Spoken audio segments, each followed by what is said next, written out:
महाराजांनी सांगितलंच आहे, जो माझा असेल त्याचेच कार्य होईल, इतरांची ना जरुरी मला। गजानन, तुमच्या सगळ्यांचं आपल्या चॅनलमध्ये खूप खूप स्वागत आहे। उद्या आहे 1 तारीख। तुम्हा सगळ्यांना नवीन वर्षाच्या खूप खूप शुभेच्छा। तुमचं येणारं जे वर्ष आहे हे खूप सुंदर छान जाऊ आणि श्री गजानन महाराजांची कृपा सदैव तुमच्यावरती राहू आणि तुमची प्रत्येक इच्छापूर्ती हो, प्रत्येक कामामध्ये तुम्हा सगळ्यांना यश येऊ, हीच गजानन महाराजांच्या चरणी प्रार्थना। तर उद्या 1 तारीख आहे, उद्या आहे गुरुवार। ज्यांना श्री गजानन महाराजांचे 21 गुरुवारचं व्रत करायचं आहे त्यांनी त्या व्रताची सुरुवात करावी। त्यासोबतच ज्यांना श्री गजानन महाराजांच्या नित्यसेवेमध्ये श्री गजानन विजय ग्रंथाचं पारायण करायचं आहे, रोज एक अध्याय वाचायचा आहे, त्यांनी देखील उद्यापासून सुरुवात करावी। माझं देखील उद्यापासून पारायण चालू होणार आहे। मी देखील महाराजांचं नित्यसेवेमध्ये वाचन करणार आहे। म्हणजे पूर्वी मी करायचीच, परंतु या मधल्या काळामध्ये थोडंफार माझं रोज नित्यसेवेमध्ये वाचणं झालं नाही।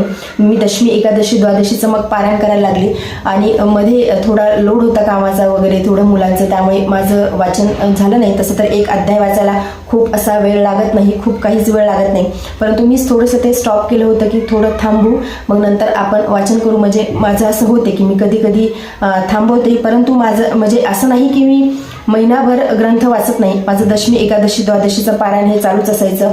म्हणजे मी ग्रंथ वाचल्याशिवाय राहू शकत नाही। फक्त मी रोज वाचायच्या ऐवजी मग 15 दिवसातून 3 दिवस वाचन करायची। च्या दिवशी 7 अध्याय, एकादशीच्या दिवशी 7 अध्याय आणि द्वादशीच्या दिवशी 7 अध्याय, असं मग महिन्यातून 2 वेळेस ग्रंथाचं वाचन हे होतच होतं। म्हणजे जवळपास महिन्यातून माझे 2 पारायण होत होते। तसं तर जर विचार केला तर एकच पारायण होते।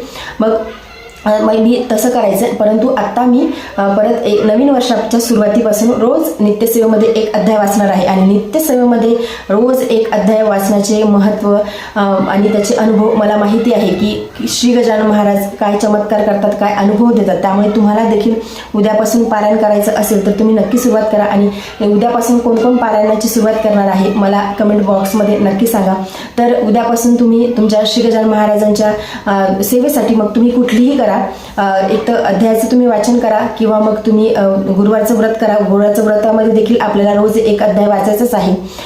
म्हणजे दर गुरुवारी 1 अध्याय वाचायचा आहे श्री गजानन विजय ग्रंथाचा, आणि 21व्या गुरुवारी आपल्याला 21वा अध्याय वाचायचा आहे। कुणाला जर का श्री गजानन महाराजांच्या चरणाशी नामजप अर्पण करायचा असेल तर तुम्ही नामजप देखील अर्पण करू शकता, तुम्ही संकल्पयुक्त देखील ही सेवा करू शकता, किंवा फक्त आपल्याला महाराजांची भक्ती सेवा करायची आहे म्हणून तुम्ही संकल्प न घेता सेवा केली तरी सुद्धा चालेल। परंतु कुठल्या तरी एका सेवेला नवीन वर्षाच्या निमित्ताने तुम्ही सुरुवात करा। आता हे इंग्रजी नवीन वर्ष जरी असलं तरी सुद्धा आपण त्यानुसारच आपले सगळे काही व्यवहार चालतात, सगळं काही आपलं त्यानुसारच होते आणि त्यामुळे आपण नक्कीच या निमित्ताने, हे एक निमित्त आहे आपल्याला श्री गजानन महाराजांची सेवा भक्ती करण्यासाठी, आणि संकल्पयुक्त सेवा करा किंवा संकल्प न घेता देखील सेवा करा। तुमच्या जर काही अडचणी असतील तर तुम्ही नक्कीच संकल्पयुक्त सेवा करा।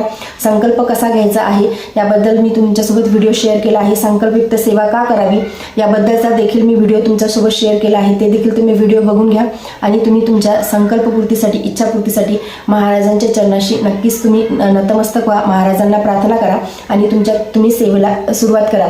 श्री गजानन महाराज हे त्यांच्या भक्तांना भरभरून देतात।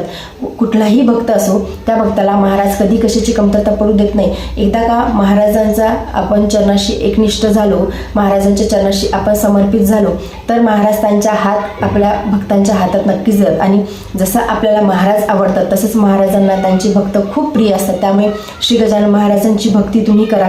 आणि आतापर्यंत श्री गजानन विजय ग्रंथाचं वाचन केलं आहे त्या सगळ्यांना ह्या गोष्टी माहिती आहेत, त्यांना नव्याने काही सांगायची गरज नाही की महाराज कसे अनुभव देतात, कशी अनुभूती देतात। परंतु ज्यांनी कधीच श्री गजानन विजय ग्रंथाचं वाचन केलं नाही तर खरंच सांगते तुम्ही उद्यापासून सुरुवात करा। नवीन वर्ष आहे, गुरुवार देखील आहे, अत्यंत शुभ दिवस आहे। महाराज हा गुरुवार हा महाराजांचा वार आहे, अत्यंत शुभ दिवस आहे। त्यामुळे या नवीन वर्षाच्या सुरुवातीपासून तुम्ही उद्यापासून नक्की सुरुवात करा महाराजांच्या सेवेसाठी। समजा आता कुणाकडून पारायण झालं नाही किंवा नामस्मरण झालं नाही तर तुम्ही स्तोत्राचं वाचन करा, तुम्ही बावन्नीचं वाचन करा। ऍटलिस्ट असा तरी संकल्प घ्या की मी दर गुरुवारी बावन्नीचं वाचन करेल, दर गुरुवारी स्तोत्राचं वाचन करेल। तुम्हाला जे आवडेल ते महाराजांचे 21 दुर्वांकुर आहे त्याचं वाचन करेल किंवा अष्टकचं वाचन करेल। काहीही तुम्हाला जी सेवा आवडेल ती। काहीच नाही झालं, समजा आता वेळच नाही, कुणाला वेळ नाही, असं वर्किंग असल्याच्या नंतर मग स्त्री असो किंवा पुरुष असो, स्त्रिया जर असतील तर मग म्हणजे बघायलाच नको, कारण की घरची जबाबदारी सांभाळायची असते. त्यात जर का मुलं असतील तर मग अजून जास्त ओढाताण होते. त्यामुळे मग तुम्ही दर गुरुवारी ॲटलिस्ट महाराजांची आरती करण्याचा तरी प्रयत्न करा. श्री गजानन महाराजांची आरती करा, सकाळी करा, सायंकाळी करा, तुम्हाला जेव्हा वेळ मिळेल ऑफिसमधून आल्याच्या नंतर किंवा ऑफिसमध्ये जायच्या अगोदर श्रद्धेने एवढा तरी एक नियम तुम्ही फॉलो करण्याचा प्रयत्न करा. बघा, जीवनामध्ये ट्रिमेंडस चेंजेस होतात आणि चालता बोलता नामस्मरण करायला काहीच अवघड नाही.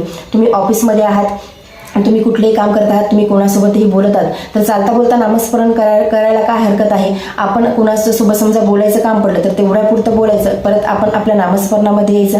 आपण आपल्या कामामध्ये आहोत, आपलं काम झालं की आपण तेवढ्यापुरतं नामस्मरण करायचं. म्हणजे तेही नाही झालं तर प्रत्येक तासानंतर, आता क्षणोक्षणी नामस्मरण नाही झालं तर प्रत्येक एका तासाच्या नंतर देखील तुम्ही नामस्मरण करू शकता.